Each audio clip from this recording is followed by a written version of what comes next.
দাতা বক্তা শ্রোতা সাধারণ কীর্তনিয়া যদি কেউ তাকে কোন রকম গান গাইতে জানে তারও কিন্তু অধিকার আছে।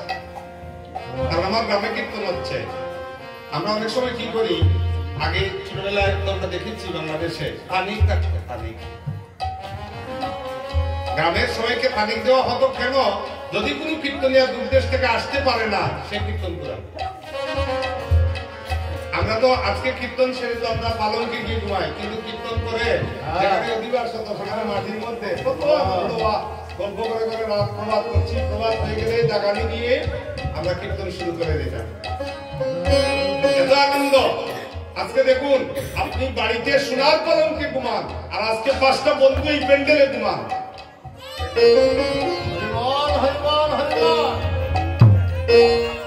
কত আনন্দ। একজন বন্ধু ঘুমাবেন, দেখবেন জীবনে এমন সুখ আর পাইছেন না। এত আনন্দ হরিনাম সংকীর্তনে দেখবেন। এখানে ঘুমানোর পর অনেক রূপ চলে গিয়েছে, অনেক রূপ চলে গিয়েছে। বলছি হরিদাসকে বলেন, হরিদাস তোমার মধুর কণ্ঠে কৃষ্ণ নাম শোনাবে, আর সবকে সব দায়িত্ব দিচ্ছেন। হরিদাসকে বিলম্ব দিয়েছেন, আর ওই দূরে বসে একজন কাঁদছে। গিয়ে দেখেন নিত্যানন্দ কাঁদছেন। আর নিতাই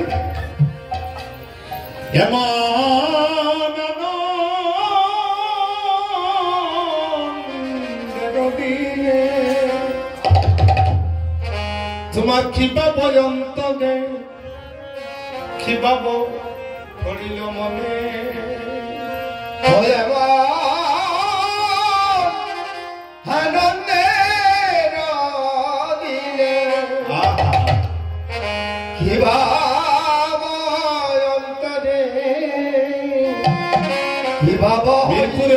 লেখা।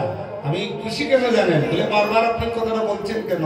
কীর্তন তো দেখি অধিবাসে যারা প্রথম থেকে বসেছে বুঝছে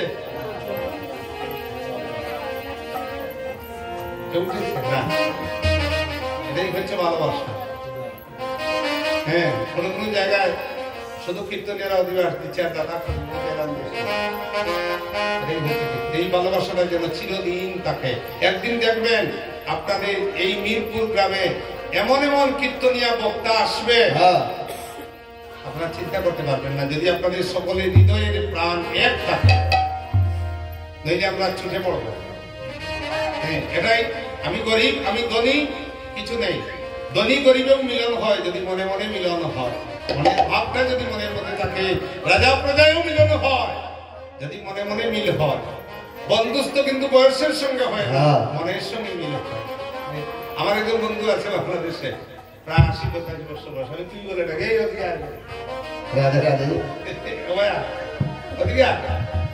এরা বন্ধু।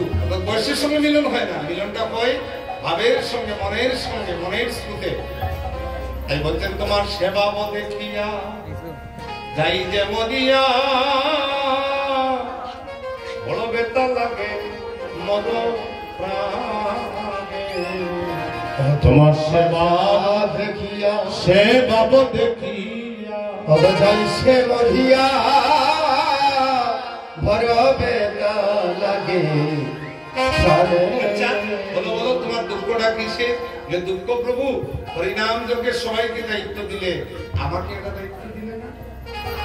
দেখুন আমার নিত্যানন্দ খাচ্ছেন দায়িত্ব নেওয়ার জন্য, আর আমাদেরকে যদি কেউ দায়িত্ব দিয়ে আমরা দুঃখ পাই না। বা আমার তো কালকে এই ফুলতল বাজার একটা কাজ আছে, আমি ভাবতাম না রে মা, কিন্তু নিত্যানন্দ প্রভু খাচ্ছে যে আমাকে একটু সুযোগ দিলে না। তোমার জন্য সুন্দর একটা দায়িত্ব রেখেছি। কি দায়িত্ব? আপনি নিতাই দ্বন্দ্বে মালা চন্দন। তোমার মান নাই, অভিমান নাই, অহংকার নাই। যত ভক্ত বৈষ্ণব আসবে তুমি সবাইকে মালা চন্দন দিয়ে বৈষ্ণব সাজিয়ে সজ্জিত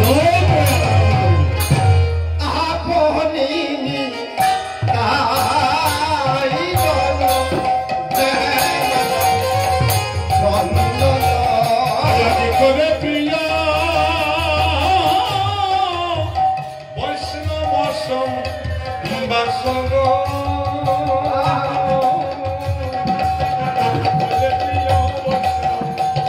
বসম্মা সাজি করে প্রিয়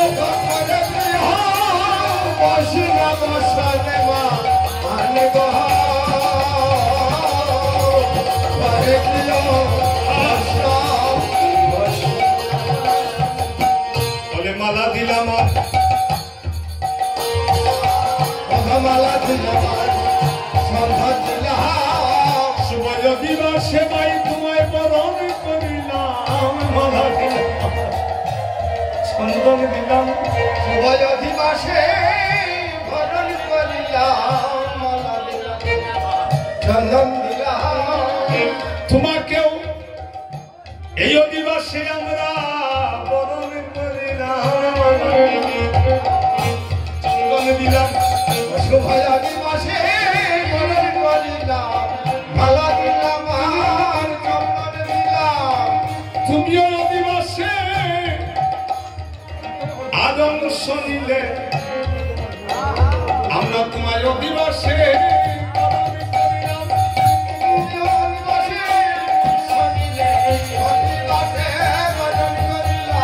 আমরা মনচন্দ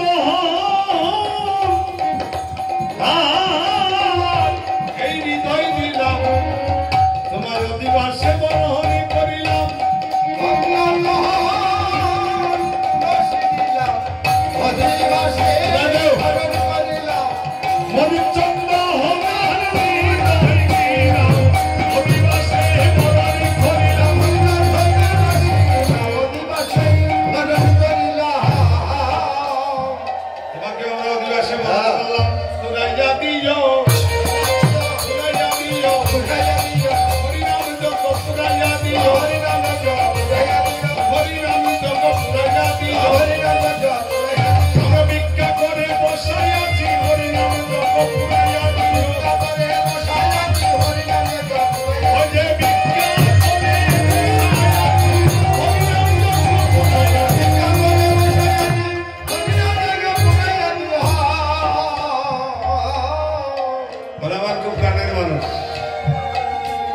নারায়ণ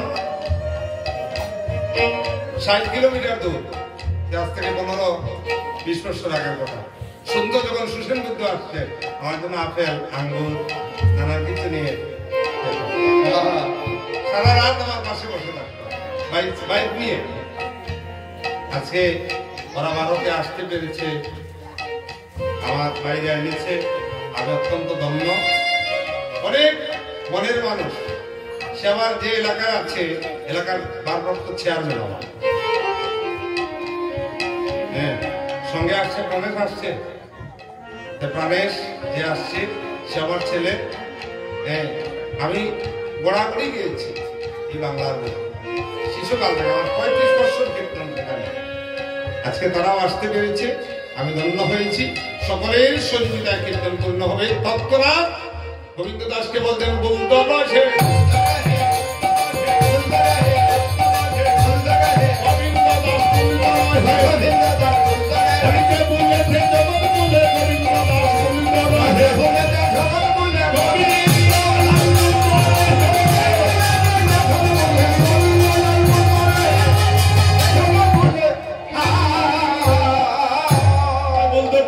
গোবিন্দ দাস গোবিন্দ মৃদ্ধঙ্গ লইয়া বাজায় কথা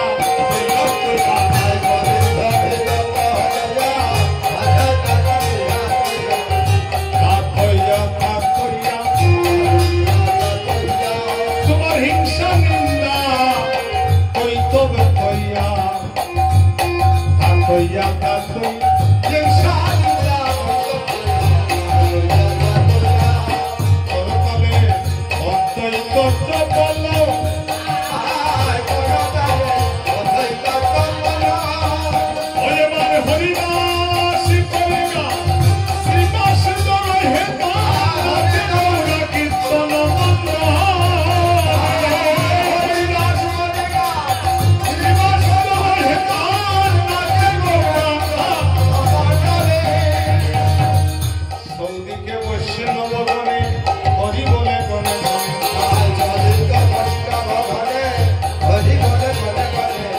কালী হবে কীর্তন নবসব আইব কালী হবে কীর্তন নবসব আমি কুলে মঙ্গলি রাজা ধরি বংশী বলে